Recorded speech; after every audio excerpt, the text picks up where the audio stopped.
नमस्कार, मैं हूं आपके साथ सृष्टि श्रीवास्तव। आज के बुलेटिन में आपका स्वागत है।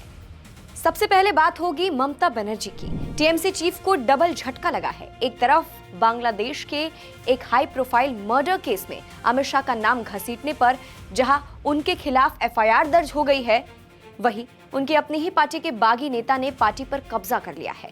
बंगाल में छिड़े इस घमासान और बांग्लादेशी कनेक्शन के बीच देश के पश्चिमी छोर यानी गुजरात में घुसपैठियों के खिलाफ ऑपरेशन डेल्टा हंट का बिगुल फूंक दिया गया है, जिसके तहत देर रात चले सर्च ऑपरेशन में 300 से अधिक संदिग्धों को दबोचा गया है। इस बुलेटिन में राहुल गांधी के उस बयान पर भी बात करेंगे जिसने देश की सियासत में हलचल तेज कर दी है। राहुल गांधी पीएम मोदी का भविष्य बता रहे हैं तो वहीं एक संत ने कांग्रेस नेता का ही भविष्य बता दिया। बिहार की खबरों पर भी विस्तार से बात होगी।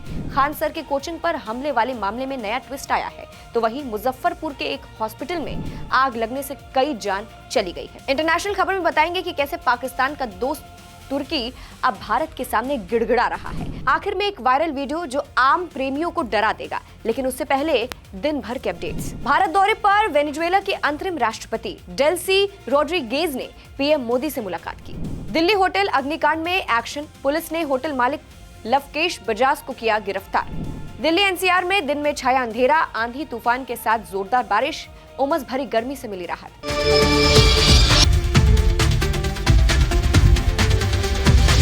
आज की सबसे बड़ी खबर में बात करेंगे ममता बनर्जी की। पश्चिम बंगाल की पूर्व मुख्यमंत्री और टीएमसी प्रमुख की मुश्किलें एक बार फिर बढ़ गई है। कोलकाता में एक विरोध प्रदर्शन के दौरान बांग्लादेश के हाई प्रोफाइल हत्याकांड में केंद्रीय गृह मंत्रालय और गृह मंत्री अमित शाह का नाम घसीटने को लेकर उनके खिलाफ एफआईआर दर्ज की गई है। यह विवाद 2 जून को कोलकाता में टीएमसी के एक धरना प्रदर्शन के दौरान शुरू हुआ। अपने भाषण में ममता बनर्जी ने दावा किया कि उन्हें बांग्लादेश में हुई एक बड़ी हत्या के पीछे की पूरी साजिश और लोगों के नामों की जानकारी है, लेकिन वो उनका खुलासा नहीं करेंगी क्योंकि इससे पड़ोसी देश में उथल-पुथल मच सकती है। उनका इशारा स्पष्ट रूप से बांग्लादेशी छात्र नेता शरीफ उस्मान बिन हादी की हत्या की ओर था। ममता बनर्जी के सनसनीखेज दावे के बाद सिलीगुड़ी की वकील रिंकी चैटर्जी सिंह ने उनके खिलाफ Siliguri cyber crime police station में आपराधिक मामला दर्ज कराया है। वकील का कहना है कि ममता बनर्जी ने अपने बयान में देश के गृह मंत्री का नाम भी घसीटा है। वकील का आरोप है कि खुले मन से देश के प्रशासन से जुड़ी इतनी संवेदनशील और खुफिया जानकारी सार्वजनिक करने से देश की सुरक्षा खतरे में पड़ सकती है। एक तरफ ममता बनर्जी के खिलाफ एफआईआर दर्ज हुई तो वहीं उनकी पार्टी के बागी नेता ने टीएमसी ही छीन ली है। 2 दिन पहले तृणमूल कांग्रेस से निकाले गए बागी विधायक ऋतव्रत बनर्जी पश्चिम बंगाल विधानसभा में विपक्ष के नेता बन गए हैं। विधानसभा अध्यक्ष रथेंद्र बोस ने बागी विधायकों की ओर से सौंपे गए समर्थन पत्र को स्वीकार करते हुए विपक्ष के नेता के लिए आवंटित कक्ष की चाबी ऋतव्रत को सौंप दी है। ऋतव्रत ने मीडिया से बात करते हुए कहा कि तृणमूल कांग्रेस के टिकट पर जीतने वाले 2/3 विधायक एकजुट है। इससे पहले दोपहर में 58 बागी विधायकों ने विधानसभा में बैठक की और विधानसभा अध्यक्ष को एक पत्र सौंपा।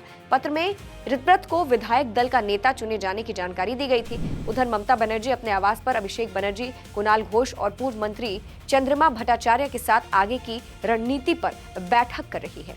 बंगाल में नई सरकार बनते ही बांग्लादेशी घुसपैठियों के रिवर्स पलायन की तस्वीरें सामने आई थी। अब गुजरात से भी ऐसी ही खबरें सामने आ रही हैं। अहमदाबाद में पुलिस ने घुसपैठियों पर बड़ी कार्रवाई करते हुए 300 से अधिक संदिग्धों को हिरासत में लिया। अहमदाबाद पुलिस और क्राइम ब्रांच ने देर रात बड़ी कार्रवाई करते हुए शहर के चांदोल, गुलाब नगर और खोदियार नगर सहित कई इलाकों में घुसपैठियों के खिलाफ मेगा सर्च ऑपरेशन चलाया। इस अभियान के दौरान 300 से अधिक संदिग्धों को पुलिस हिरासत में लिया गया है, जिनसे क्राइम ब्रांच में पूछताछ जारी है। इस मामले को लेकर शरद सिंघल ने बताया कि पूरे गुजरात में ऑपरेशन डेल्टा हंट चलाया जा रहा है।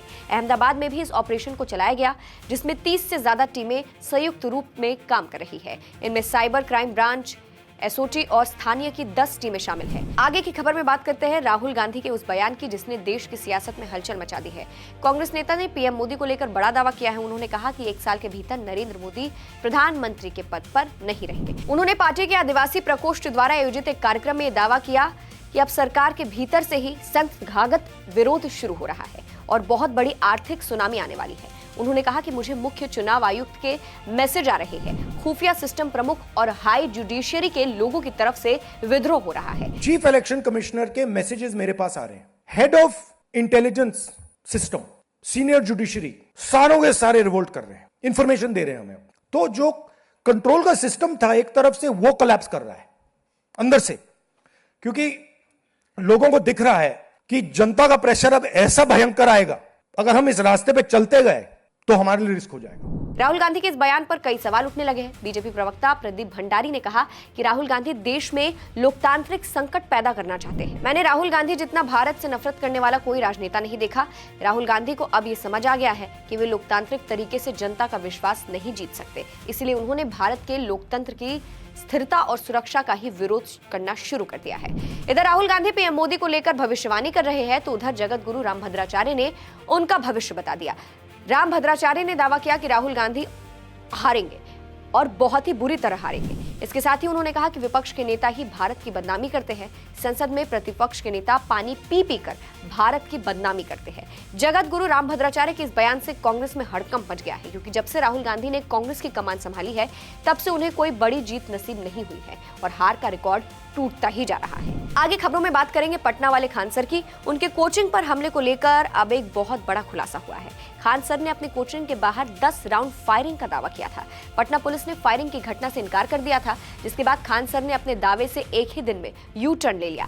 अब इस मामले में नया ट्विस्ट आ गया है। अब पटना पुलिस ने फायरिंग के केस में खान सर की कोचिंग के ही 2 गार्ड्स को उठा लिया है। रोशन आनंद की कोचिंग के लोगों और खान सर की कोचिंग के लोगों में जो मारपीट की घटना हुई थी, उसके बाद खान सर के ही गार्ड्स ने फायरिंग की थी। फायरिंग की इस घटना का वीडियो मौके पर मौजूद किसी शख्स ने बना लिया था। उस शख्स को पकड़कर लोगों ने मोबाइल फोन से वीडियो डिलीट भी करवाया था। हालांकि ये वीडियो बाद में सोशल मीडिया पर वायरल हो गया। वायरल वीडियो में खान सर की कोचिंग के ही गार्ड्स फायरिंग करते हुए नजर आ रहे हैं। सोशल मीडिया पर यह वीडियो तेजी से वायरल हो रहा है, जिसके बाद एक्शन में आई पटना पुलिस ने खान सर की कोचिंग के 2 गार्ड्स को ही पकड़ लिया। कल दिल्ली तो आज बिहार में आग ने तबाही मचा दी है। मुजफ्फरपुर में सुबह एक अस्पताल में आग लगने से बड़ा हादसा हो गया है। अब तक कुल 5 लोगों की मौत हुई है। बताया जा रहा है कि आग सुबह करीब 3 बजे लगी और अस्पताल के अलग अलग हिस्सों में फैल गई। मामला मुजफ्फरपुर के ब्रह्मापुरा में स्थित प्रसाद हॉस्पिटल का है। भीषण आग लगने से पूरे अस्पताल परिसर में अफरा तफरी मच गई है। ये आग अस्पताल के 5वें मंजिल पर स्थित आईसीयू वार्ड में लगी थी। इसके बाद देखते ही देखते पूरे अस्पताल में जहरीला धुआं फैल गया। आग लगने की वजह से शॉर्ट सर्किट बताई जा रही है। हादसे में 20 से ज्यादा मरीज घायल हुए हैं, जिन्हें सुरक्षित बाहर निकाल लिया गया। आगे इंटरनेशनल खबरों में बात करेंगे पाकिस्तान के सगे तुर्की की।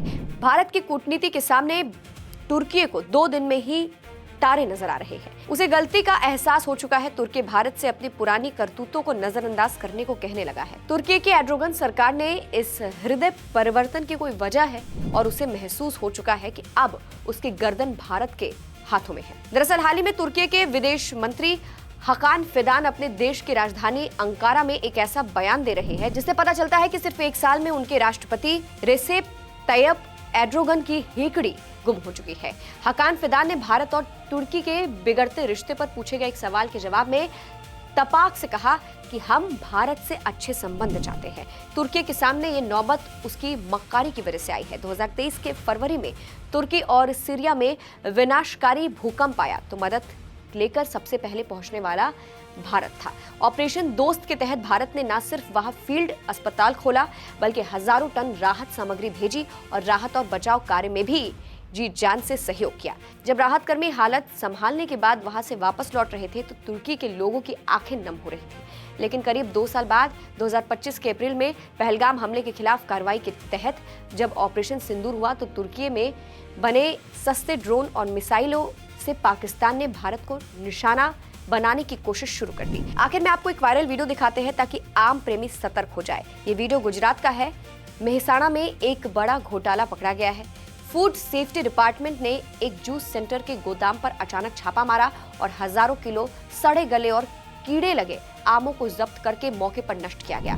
अगर आप आम प्रेमी हैं तो सावधान हो जाइए और किसी भी दुकान से आम खरीदने या जूस पीने से पहले जरूर देख लीजिए वो फल ठीक है या नहीं। आज दिन भर के बुलेटिन में बस इतना ही। धन्यवाद।